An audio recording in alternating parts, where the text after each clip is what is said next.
आप सभी को नमस्कार। हमारे नए वीडियो में आप सभी का स्वागत है। आज व्याख्यात्मक हल प्रश्न पत्र का जो कुछ प्रश्न रह गए थे उसका वीडियो मैं बनाने जा रही हूँ और देखिए आप सभी लोग, ठीक है। तो ये रहा प्रश्न। खड़ी बोली हिंदी का प्रथम महाकाव्य है। खड़ी बोली हिंदी का प्रथम महाकाव्य है, तो प्रथम महाकाव्य क्या है? प्रिय प्रवास है, ठीक है। ये सब नहीं है। अब प्रिय प्रवास खड़ी बोली में लिखा गया प्रथम महाकाव्य है। इसके रचनाकार अयोध्या सिंह उपाध्याय हरिऔध जी हैं। इसमें राधा और कृष्ण को सामान्य नायक नायिका के स्तर से ऊपर उठाकर विश्व सेवी तथा विश्व प्रेमी के रूप में चित्रित किया गया है। इनकी अन्य रचनाओं में पद्य प्रसून, चुभते चौपदे, चोखे चौपदे, बोल चाल, रस कलश तथा वैदेही वनवास प्रसिद्ध है, ठीक। कामायनी के रचनाकार जयशंकर प्रसाद हैं। रामचरितमानस तुलसी की कृति है तथा साकेत मैथिली शरण गुप्त की रचना है, ठीक है। अब अगला प्रश्न देखते हैं। हारे का हरिनाम शीर्षक काव्य ग्रंथ के रचनाकार हैं। तो हारे को हरिनाम काव्य ग्रंथ के रचनाकार कौन हैं? रामधारी सिंह दिनकर जी हैं, ठीक है। अब इनके बारे में जानिए। भारत सरकार द्वारा सन 1972 में उर्वशी कृति के लिए ज्ञानपीठ पुरस्कार प्राप्त करने वाले रामधारी सिंह दिनकर हारे को हरिनाम शीर्षक काव्य ग्रंथ के रचनाकार भी हैं, ठीक है। इनकी अन्य प्रसिद्ध रचनाएं हैं वारदोली, विजय, प्रणभंग, रेणुका, हुंकार, रसवंती, कुरुक्षेत्र, रश्मरथी, नील कुसुम, उर्वशी, परशुराम की प्रतीक्षा, कोयला और कवित्व, मृत्यु, तिलक, सीपी और शंख, आत्मा की आँखें, रश्मिलोक, संस्कृत के 4 अध्याय तथा शुद्ध कविता की खोज आदि। ये सब किसके हैं? रामधारी सिंह दिनकर की रचनाओं के नाम हैं, ठीक है। अगला है, किस काव्य कृति पर अज्ञेय को ज्ञानपीठ पुरस्कार प्राप्त हुआ था? तो ये प्राप्त हुआ था कितनी नावों में कितनी बार, ठीक है। कितनी नावों में कितनी बार नामक काव्य कृति पर अज्ञेय को 1978 का ज्ञानपीठ पुरस्कार प्राप्त हुआ था। अज्ञेय की प्रमुख काव्य कृतियां हैं हरी घास पर क्षण भर, बावरा अहेरी, इंद्रधनुष रौंदे हुए, अरि ओ करुणा, प्रभामय आंगन के पार द्वार, सागर मुद्रा, महावृक्ष के नीचे, क्योंकि मैं उसे जानता हूँ, नदी की बांक पर छाया, असाध्य वीणा, चिंता, इत्यलम आदि। ये सब क्या हैं? इनकी सब रचनाएं हैं। किसकी? अज्ञेय जी की। अगला है, आधुनिक हिंदी साहित्य के द्विवेदी युग का नामकरण किस रचनाकार के नाम के आधार पर किया गया है, ठीक है। तो हजारी प्रसाद द्विवेदी है कि सुधाकर द्विवेदी कि महावीर प्रसाद द्विवेदी कि मन द्विवेदी? तो इसमें हैं महावीर प्रसाद द्विवेदी जी। संवत 1950 से 75 तक का समय, 1950 से लेकर 1975 तक का समय हिंदी साहित्य के इतिहास में द्विवेदी युग के नाम से अभिहित किया जाता है। इस युग की साहित्य चेतना के सूत्रधार प्रस्तुत युग के प्रधान पुरुष महावीर प्रसाद द्विवेदी थे। ये सुदीर्घ काल तक सरस्वती पत्रिका का संपादन करते रहे। सुदीर्घ काल तक सरस्वती पत्रिका का संपादन करते रहे तथा युग की भाषा और उसके साहित्य के रूपों को सुदृढ़ हाथों से निर्धारित करते रहे। उनकी सरस्वती पत्रिका अपने आप में एक संस्था थी। इनकी प्रमुख कृतियां हैं मंजूषा है, सुमन है, कान्यकुब्ज है, अबला विलाप, गंगा लहरी, ऋतु तरंगड़ी, कुमार संभव सार आदि। ये सब इनकी प्रमुख कृतियां हैं।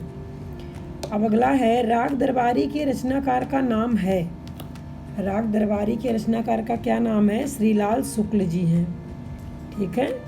श्रीलाल शुक्ल जी हैं।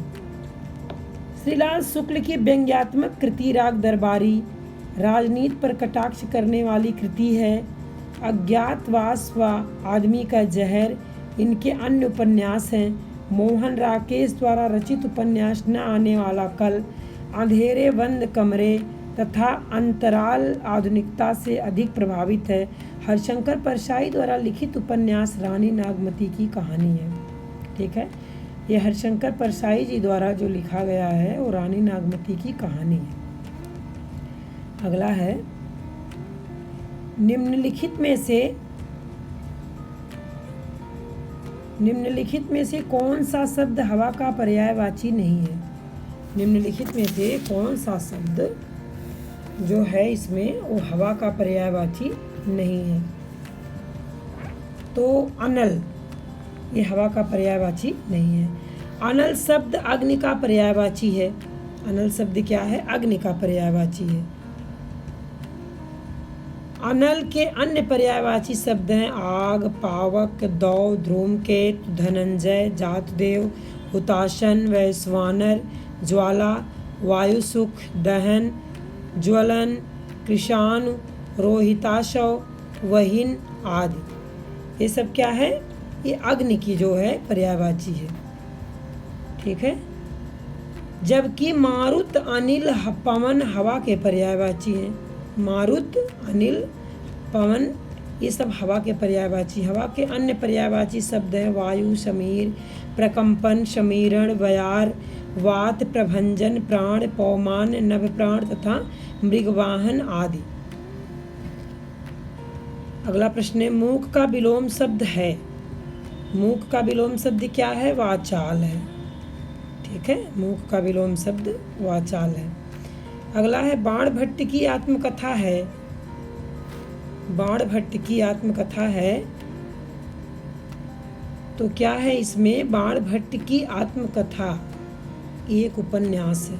ठीक है, बाणभट्ट की आत्मकथा 1946 एक उपन्यास है। इस उपन्यास के लेखक ऐतिहासिक उपन्यासकार हजारी प्रसाद द्विवेदी हैं। इसकी कथा वस्तु मुख्यतः बाण की कादंबरी तथा हर्षचरित से संग्रहित है। हजारी प्रसाद द्विवेदी के अन्य उपन्यासों में चार चंद्रलेख, जिसमें राजा सातवाहन, हाल तथा चंद्रलेखा आदि की कथा है। पुनर्नवा, जिसमें इतिहास, लोक कथा, बिंबों, प्रतीकों, मिथकों व निजंधरी कथाओं को बड़े अजीब ढंग से घुला मिला दिया है, तथा अनाम दास का पोथा, जिसकी कथा छांदोग्य और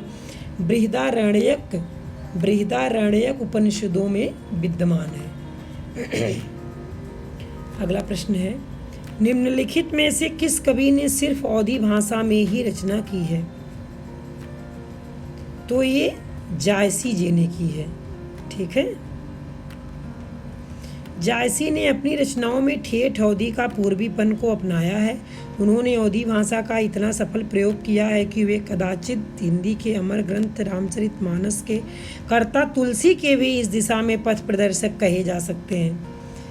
तुलसीदास के भी पथ प्रदर्शक कहे जा सकते हैं। इनकी प्रमुख रचनाएं हैं पद्मावत, अखरावट, आखरी कलाम, चित्ररेखा, कहरनामा, मशलनामा और कान्हावत। कबीर की भाषा है खिचड़ी भाषा है। तुलसी की भाषा ब्रज एवं अवधी दोनों है, जबकि सूरदास की भाषा क्या है? ब्रज है। अगला प्रश्न है, प्रेमचंद्र के निम्नलिखित उपन्यासों को रचना वर्ष के सिलसिलेवार क्रम में सजाइए। प्रेमचंद्र के निम्नलिखित उपन्यासों को रचना वर्ष के सिलसिलेवार क्रम में सजाना है। ठीक है, तो ये क्या हो गया? ये आंसर सही होगा दूसरा। पहले गा आएगा, फिर का आएगा, फिर खा आएगा। पहले सेवा सदन है। ठीक है, सेवा सदन के बाद गबन है। पहले सेवा सदन है, फिर सेवा सदन के बाद क्या है? गबन है।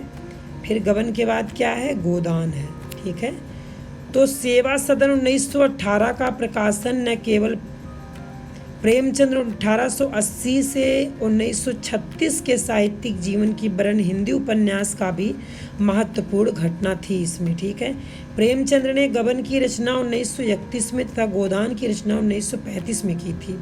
प्रेमचंद्र के अन्य महत्वपूर्ण उपन्यास है प्रेमाश्रम जो 1922 में लिखी गई थी, रंगभूमि 1925 में, कायाकल्प 1926 में, निर्मला 1927 में तथा कर्मभूमि 1933 में लिखी गई थी। ऐसे इनकी बहुत सी रचनाएं हैं। ठीक है, आगे है पायो जी मैंने राम रतन धन पायो। प्रस्तुत पद के रचयिता का नाम है। पायो जी मैंने राम रतन धन पायो ये किसका है? लेखक का नाम क्या है? मीराबाई है। ठीक है, ये सब नहीं है। अगला है आलखंड का दूसरा नाम है। आलखंड का दूसरा नाम क्या है? परमाल रासो। आलखंड का दूसरा नाम परमाल रासो है। उत्तर प्रदेश में आलखंड के नाम से जो काव्य प्रचलित है वही परमाल रासो के मूल रूप का विकसित रूप माना जाता है। धीरे धीरे आल्हा लोकगीत की एक शैली ही बन गया है। परमाल रासो का रचयिता जगनिक महोबा के राजा परमार्दिदेव का आश्रित था। हमीर रासो की रचना सारंगधर नाम कवि ने की थी। खुमार रासो के रचयिता दलपत विजय तथा बीसलदेव रासो के रचयिता नरपत नाल है। ठीक है, अगला है आदिकालीन हिंदी साहित्य को सिद्ध सामंत काल कहने वाले विद्वान का नाम है।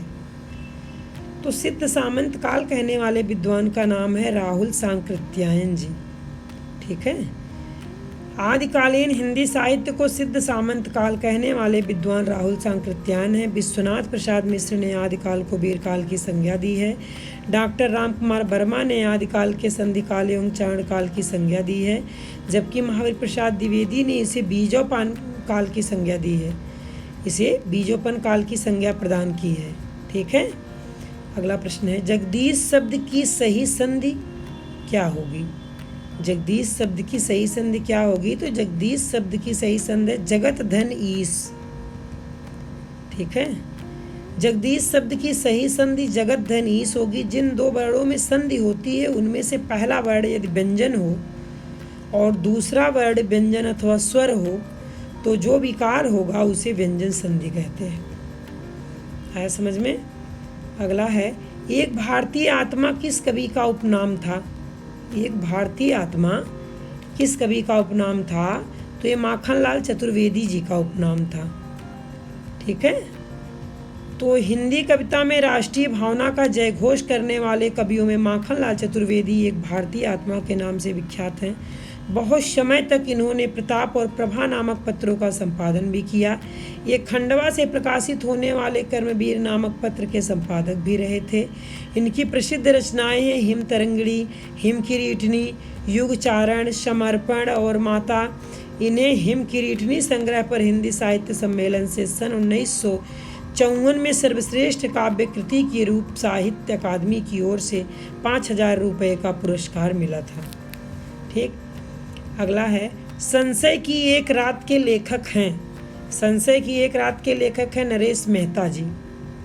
ठीक है, संशय की एक रात नामक खंड काव्य के लेखक नरेश मेहता हैं। नरेश मेहता की प्रमुख काव्य कृतियां हैं बन पाई सुनू, बोलने दो चीड़ को, मेरा समर्पित एकांत, उत्सव, तुम मेरा मौन हो, आखिरी समुद्र से तात्पर्य, पिछले दिनों नंगे पैरों, आखिरी समुद्र से तात्पर्य पिछले दिनों नंगे पैरों, देखना एक दिन और, अरड़या तथा महाप्रस्थान, प्रवाद पर्व, शहरी प्रार्थना, पुरुष खंड काव्य है।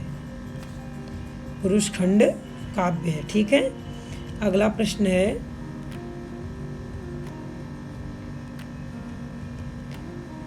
तार सप्तक का संबंध किस काव्य धारा से है? तार सप्तक का संबंध किस काव्य धारा से है?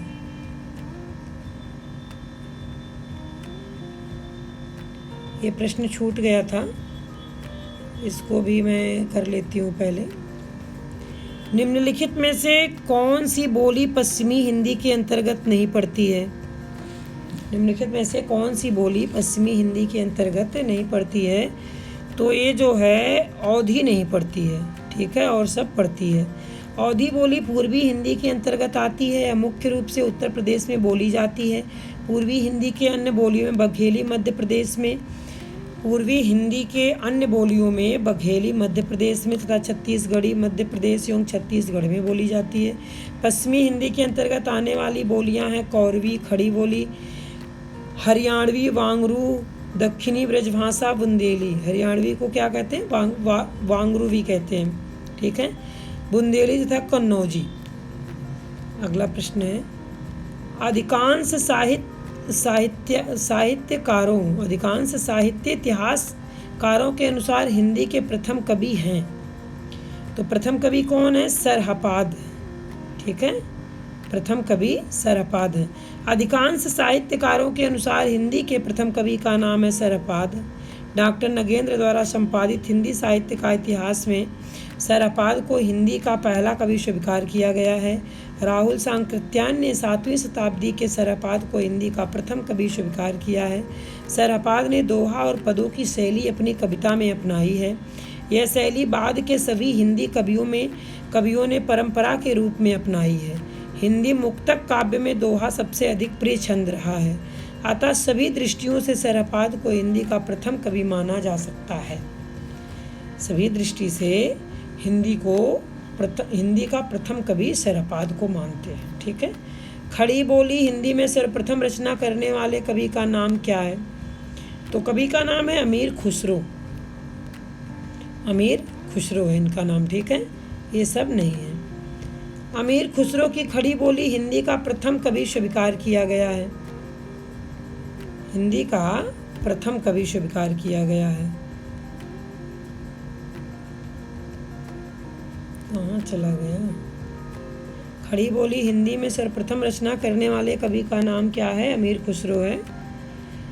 अमीर खुसरो को खड़ी बोली हिंदी का प्रथम कवि स्वीकार किया गया है। ये सूफी संत थे और उनके अनेक विद्वानों ने इन्हें हिंदुस्तान की तूती कहा है। क्या कहा है? हिंदुस्तान की तूती कहा है। अमीर खुसरो का वास्तविक नाम अबुल हसन या मुनुद्दीन खुसरो था तथा इनका जन्म 1253 ईस्वी में उत्तर प्रदेश के एटा जिले में पटियाली नामक कस्बे में हुई थी।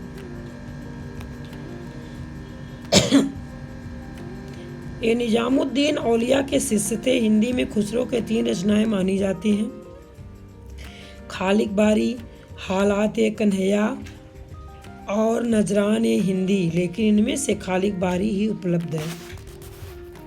इनमें से क्या है? खालिक बारी ही उपलब्ध है।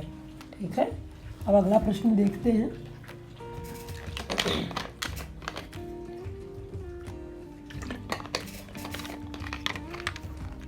अगला प्रश्न है, भक्तिकालीन सूफी काव्यधारा की विशेषताओं के संदर्भ में निम्नलिखित में से एक विशेषता गलत है। उस गलत विशेषता को चुनिए। उस गलत विशेषता को अगला प्रश्न है, भक्तिकालीन सूफी काव्यधारा की विशेषताओं के संदर्भ में निम्नलिखित में से एक विशेषता गलत है। उस गलत विशेषता को चुनिए। अब वो गलत विशेषता, इस काव्यधारा के सभी कवि मुसलमान थे। हाँ, ये सही है। इस काव्यधारा के सभी कवियों ने हिंदी प्रेमी प्रेमिकाओं की प्रेम कथा का काव्यात्मक चित्रण प्रस्तुत किया। ये भी सही है। इस काव्यधारा के कवियों ने अवधी एवं ब्रजभाषा में रचनाएं की। ये गलत है। ठीक है, इस काव्यधारा कवियों ने सिर्फ प्रबंध काव्य ही लिखे। ये सही है। तो इसके जो हैं, जो तीसरा है, भक्तिकालीन सूफी प्रेमाख्यानों की भाषा अवध प्रांत की अवधी भाषा तथा दोहा चौपाई शैली है। इस काव्यधारा के सभी कवि मुसलमान थे। सूफी प्रेम काव्यों के रचयिताओं ने हिंदू घरानों की प्रेम कथाओं को लेकर तदनुरूप चित्र प्रस्तुत किया है। प्रबंध कल्पता की दृष्टि से प्रायः सूफी प्रेमाख्यानक काव्यों में एक रूपता व्याप्त है। समझ आ गया? अब आगे है, तार सप्तक का संबंध किस काव्यधारा से है? तार सप्तक का संबंध किस काव्यधारा से है? तो प्रयोगवाद से है। ठीक है, हिंदी काव्य में प्रयोगवाद का प्रारंभ सन 1943 ईस्वी में अज्ञेय द्वारा संपादित तार सप्तक के प्रकाशन से माना जाता है। तार सप्तक का प्रकाशन अज्ञेय के संपादकत्व में सन 1943 में हुआ था। इसमें 7 कवियों की रचनाएं संकलित थी। 1951 ईस्वी में दूसरा तार सप्तक प्रकाशित हुआ, जिसमें 7 कवियों की रचनाएं संकलित थी। इसी तरह तीसरा तार सप्तक अज्ञेय के ही संपादकत्व में 1959 ईस्वी में प्रकाशित हुआ, जिसमें 7 कवियों की रचनाएं संकलित हैं। अगला प्रश्न है, जो पहले कभी न हुआ हो वाक्यांश के लिए प्रयुक्त शुद्ध एक शब्द है। प्रयुक्त शुद्ध एक शब्द है, तो कौन सा शब्द है? अभूतपूर्व। ठीक है, जो पहले कभी न हुआ हो वाक्यांश के लिए प्रयुक्त शुद्ध एक शब्द अभूतपूर्व है। इसी तरह जो पहले हो रहा हो या न हुआ हो वाक्यांश के लिए एक शुद्ध शब्द होगा अपूर्व। इसी तरह जिसके समान कोई दूसरा ना हो के लिए एक शुद्ध शब्द अद्वितीय होगा। अगला है